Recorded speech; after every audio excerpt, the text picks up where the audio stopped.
আজ আমি শুরু করছি আলু পটলের একটা তরকারি নিরামিষ। এখানে তেল দিয়ে দিয়েছি, তেলটা গরম হয়ে গেছে, আর পটলগুলো দিয়ে দিচ্ছি। এখানে 250 পটল আছে আমার।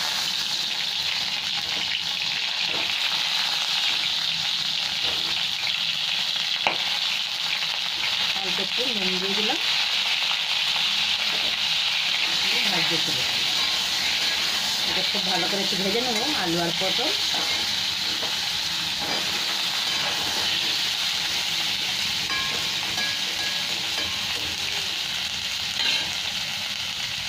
তাতে আমি আলুগুলো দিয়ে দিলাম, তাহলে দুটো একসাথেই ভাজা হয়ে যাবে।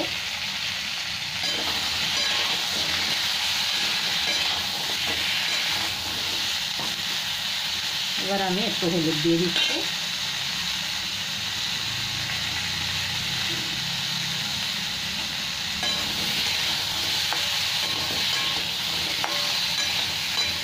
এবার এই ঢাকা দিয়ে ভাজতে ভাজতে সেদ্ধ হয়ে যাবে কিছুটা, আর ভাজাও হবে ভালো।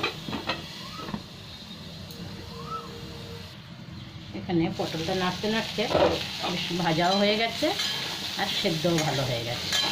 এবার আমি ভাজা পটল, আলু আর পটল উঠিয়ে যারা গিয়ে রেখেছি বাসনে উঠিয়ে নিলাম, নিয়ে এবার আমি আর একটু তেল দিয়ে দিলাম।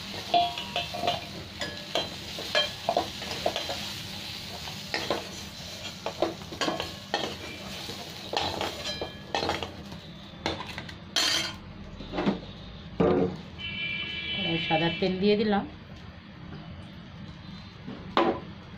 এবার একটু তেজপাতা আর গরম মশলা থেতে রেখেছি, এটা আমি দিয়ে দিচ্ছি। এলাইচি, ডালচিনি, লবঙ্গ এগুলো একটু গোটা জিরে দিয়ে দেবো। এখন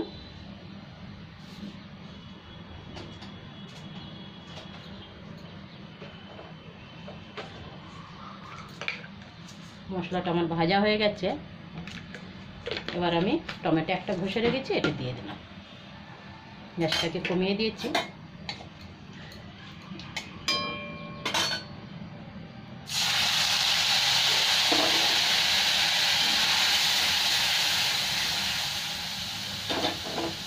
এখানে আমি দিয়ে দিচ্ছি একটু আদা বাটা,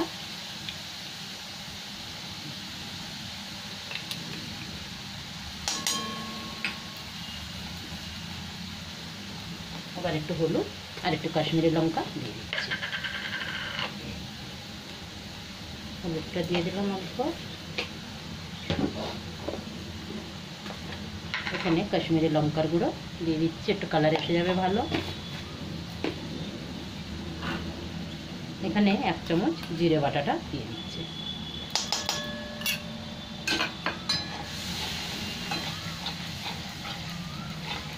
একটু ভালো ভাজতে হয়, যে তেলটা ছেড়ে দেবে। তারপরে আমি একটু দই আর কাজু বাদাম বেটে রেখেছি, এটা দিয়ে দেবো। মশলাটা 1-2 মিনিট ভেজে নেব। এখানে আমি কাজু বাদাম আর দইটা দিয়ে নাড়তে থাকি। এখন এই তেলটাও ছেড়ে দেবে। গ্যাসটাকে কমিয়ে দিয়েছি ভালো করে। এদিকে আমি জল গরমও বসিয়ে দিয়েছি। এটা তেল ছেড়ে দিলে তারপরে আমি জল গরমটা দেবো। এখানে আমার মশলার থেকে তেল ছেড়ে দিয়েছে। এবার আমি পটল আর আলু দিয়ে দিলাম। এটাকে আরও 2-3 মিনিট ভালো করে ভেজে নেবো আমি। তারপরে জল দেবো,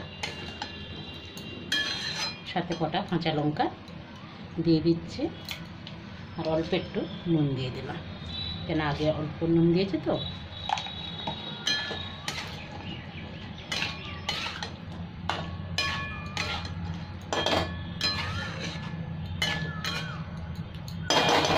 একটু জল গরম দিয়ে দেবো আমি।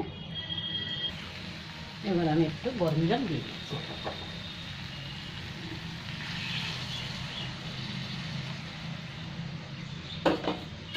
তরকারিটা বেশি ঝোল হবে না, মাখা মাখা হবে। এটা পরোটা রুটির সাথে তো খুব ভালো হয় খেতে। আজ আমাদের রুটির সাথে,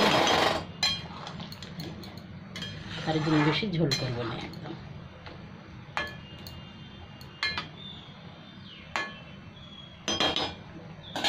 এবার একটু ঢাকা দিলাম, লাস্টে একটু চিনি দিয়ে দেবো, একটু মিষ্টি মিষ্টি হবে, নিরামিষ তরকারি তো।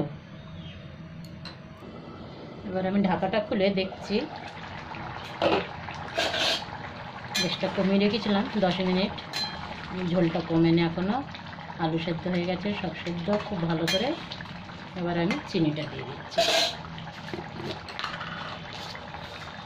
অল্প একটু চিনি দিয়ে দিলাম।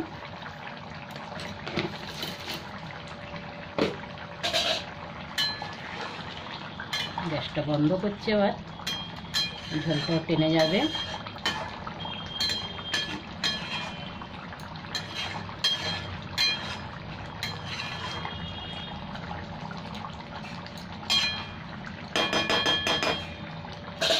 আমার রান্না হয়ে গেছে, বন্ধ করলাম।